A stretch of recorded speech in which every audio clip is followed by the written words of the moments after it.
The 60% threshold.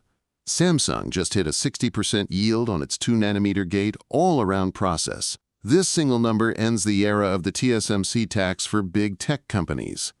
While the industry spent years dismissing Samsung's manufacturing consistency, the latest audit of their Hwasong line proves they can finally deliver at scale. This 60% threshold is the magic number where wafer costs finally become competitive against the incumbent. It is not about a technical win. It is about the moment Samsung's P&L stopped bleeding from defective silicon.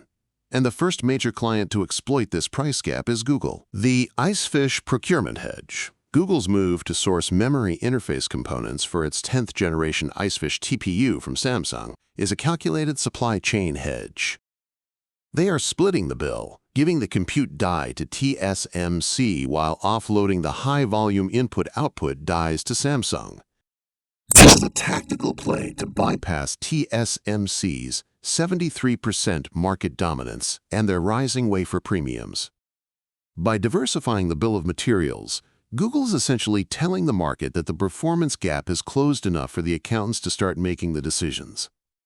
This split manufacturing model is the new standard for reducing infrastructure OpEx, and it is built on Samsung's aggressive pricing for these secondary components. Bundling, memory, and logic. Samsung is leveraging its unique position as the only firm that controls the foundry, the high-bandwidth memory, and the advanced packaging under one roof. Their HBM4-based die production is already fully booked for 2026, creating a natural funnel for their 2-nanometer foundry orders. When a company like NVIDIA or Tesla buys a complete AI accelerator module, they are not just buying a chip, they are buying an integrated stack that Samsung can price more aggressively than a fragmented supply chain.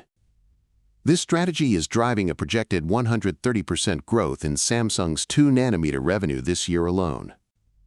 It turns a manufacturing rivalry into a battle of financial efficiency that the competition cannot easily match. The pricing power reset.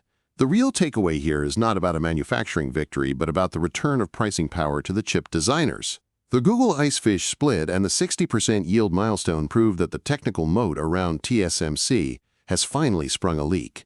We are seeing the commoditization of advanced logic in real time. For companies like Meta and Apple, this shift represents a massive increase in negotiation leverage. They no longer have to beg for allocation at a single foundry while swallowing double-digit price hikes every quarter. The return of a viable second source means that semiconductor margins for the manufacturers will likely compress as the buyers play Hwasong against Hsinchu to crush their underlying infrastructure costs. The bottleneck is gone, but the real winner is the buyer, not the maker. Watch for a flurry of renegotiated supply contracts in the third quarter as these tech giants use Samsung's newfound stability to reset the industry's price floor. Subscribe for more.